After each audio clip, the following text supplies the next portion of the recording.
ایک دیہاتی نے گارے اور مٹی کی مدد سے اپنا گھر بنایا۔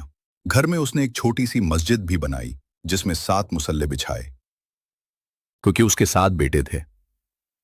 تعمیر مکمل ہوئی تو اپنے بیٹوں کو بلایا اور کہا کہ میں چاہتا ہوں کہ مسجد کی لپائی جنت کی مٹی سے کروں۔ تم سب بھائی جاؤ اور جنت کی مٹی تلاش کر کے لاؤ۔ بیٹے پریشان ہو گئے کہ جنت کی مٹی سے کہاں سے لائیں۔ باپ کا حکم تھا۔ 6 بیٹے ڈھونڈنے نکل کڑے ہوئے، جبکہ سب سے چھوٹا اور 7واں بیٹا بیمار تھا، گھر پر ہی رہا۔ بھائی شام کو تھکے ہارے اور خالی ہاتھ گھر لوٹے تو کیا دیکھتے ہیں؟